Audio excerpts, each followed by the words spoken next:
Imagine this right now. Beneath your skin and surrounding your internal organs, there exist billions of microscopic storage compartments. Scientists call them adipocytes, fat cells, and they're not simply sitting there inactive, they're constantly listening, perpetually waiting, responding to chemical signals your body broadcasts every single second of every day.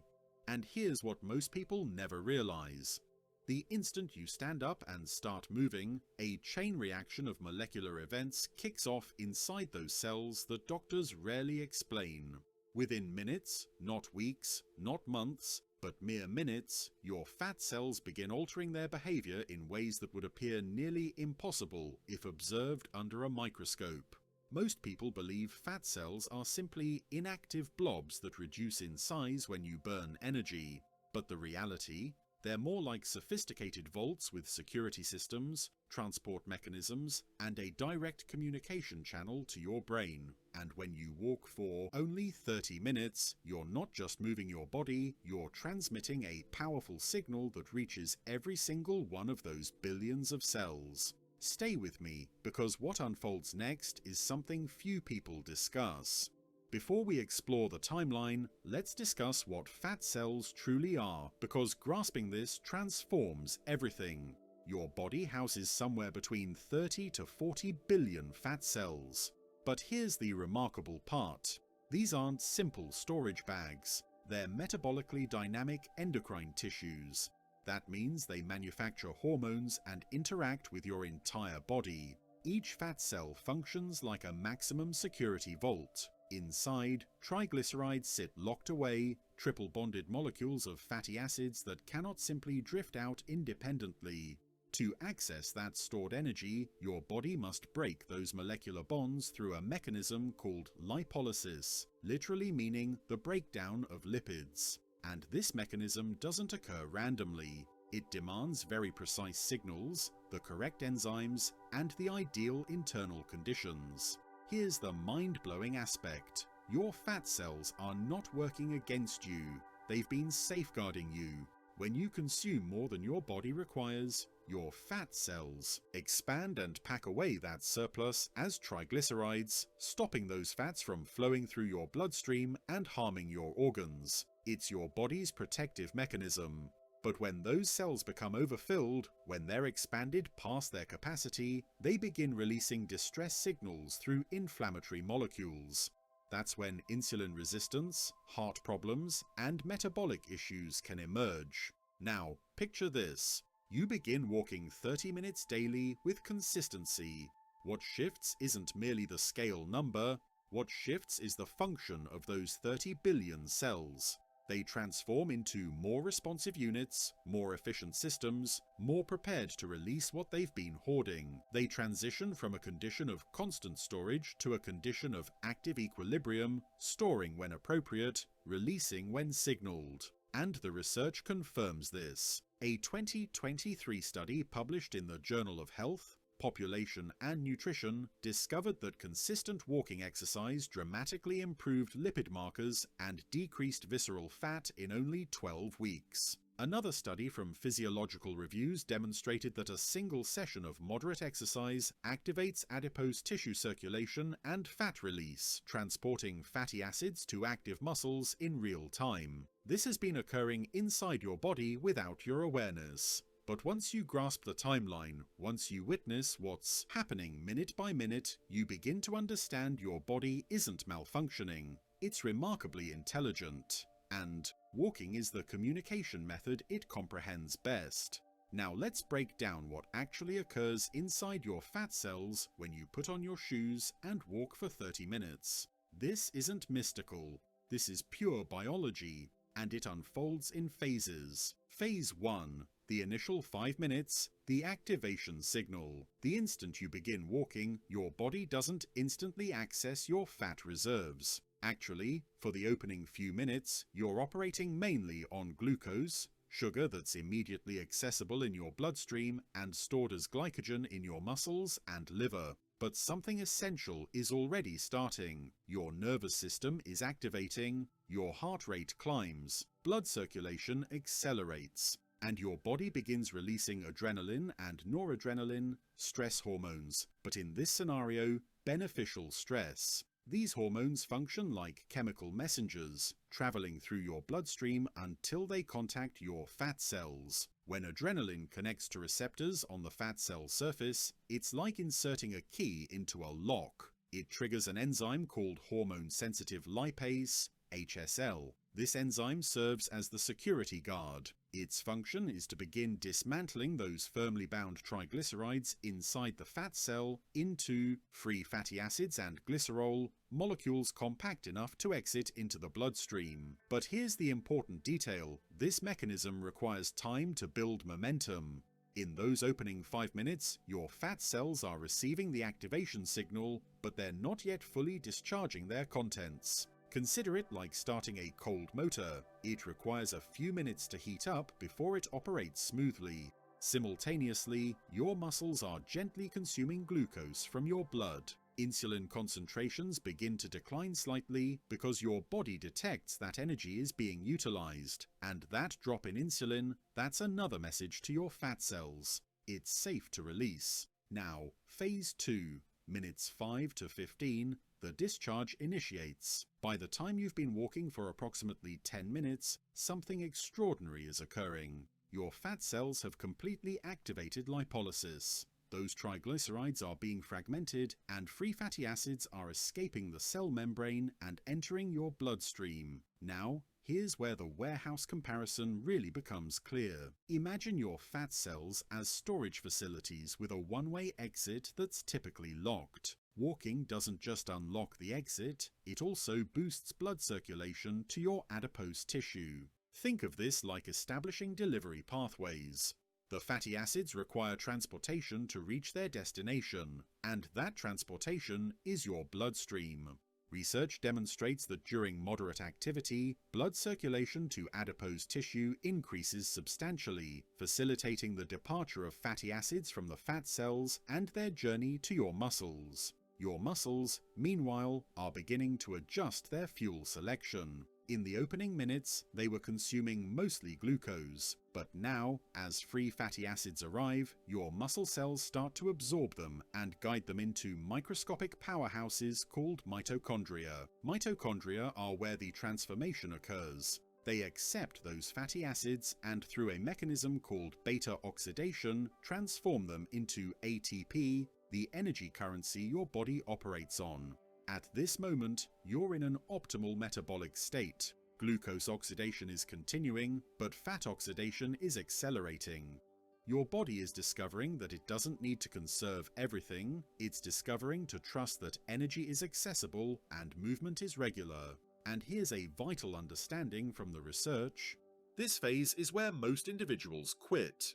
They walk for 10 minutes, feel acceptable, and stop.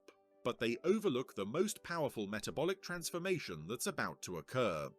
Phase 3, minutes 15 to 30, maximum fat burning and cellular transformation.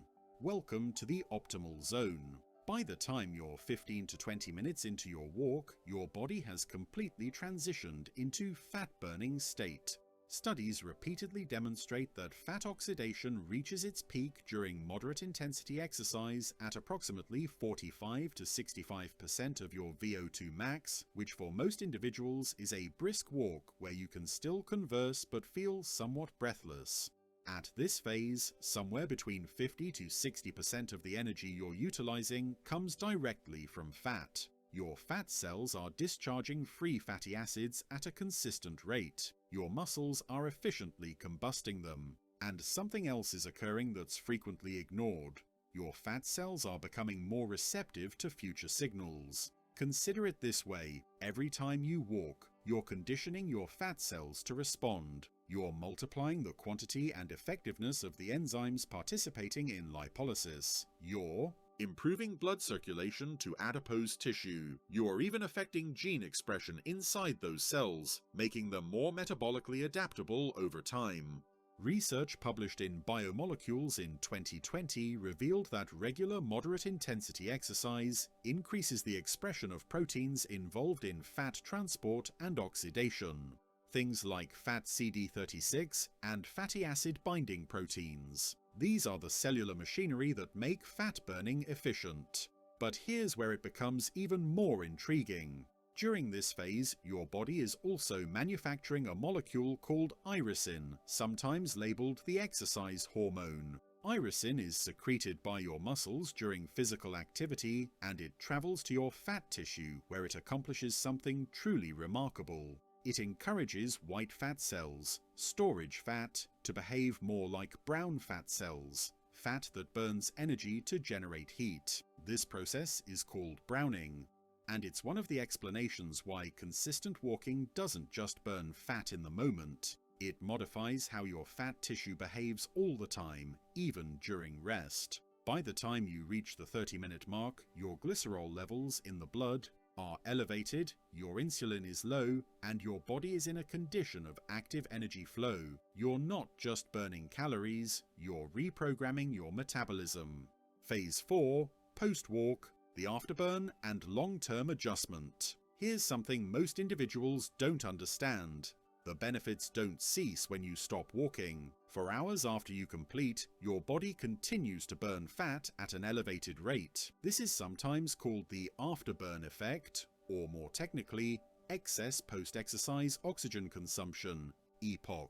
Your muscles are restocking glycogen. Your fat cells are still mobilizing fatty acids to supply the energy for that restocking. Your mitochondria are more active. And critically, lipolysis remains elevated for up to 24 hours after a single session of moderate exercise, as demonstrated in multiple studies.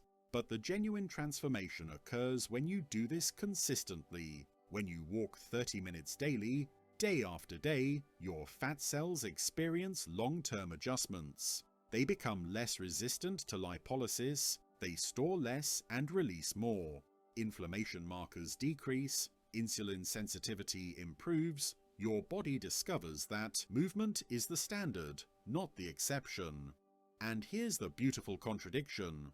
The more you walk, the smaller your fat cells become, not because they vanish, but because they discharge their contents. And smaller, healthier fat cells are metabolically active in all the correct ways.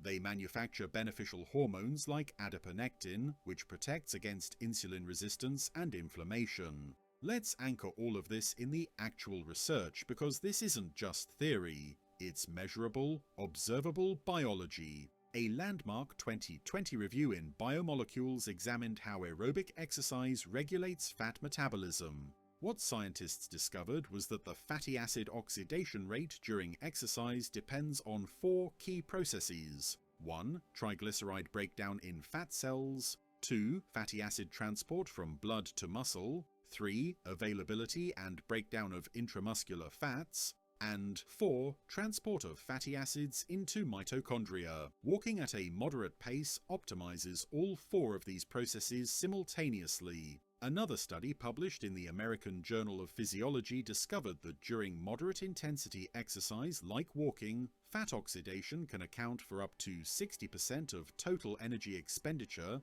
far higher than previously believed. And interestingly, this effect is reduced at very high intensities. In other words, sprinting or intense running shifts your body back toward burning glucose, not fat. Walking maintains you in the fat-burning zone. Here's what used to surprise researchers. They once believed that only duration mattered for fat loss, that you had to walk for hours to see benefits. But more recent data demonstrates that consistency trumps duration. A 2023 study in the Journal of Health, Population and Nutrition discovered that 12 weeks of regular walking, 30 to 40 minutes per session, significantly reduced visceral fat, improved HDL cholesterol, and lowered inflammatory markers, even without dramatic calorie restriction.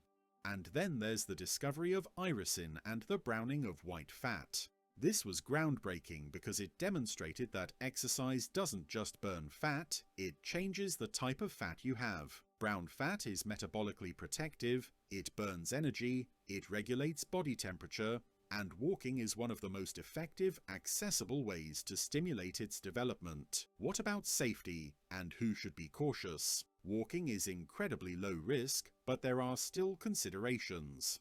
If you have severe joint issues, uncontrolled heart disease, or are recovering from surgery, you should consult a doctor before starting any exercise program. For people with diabetes, walking can lower blood sugar significantly, sometimes too much. So monitoring is important, especially if you're on medication.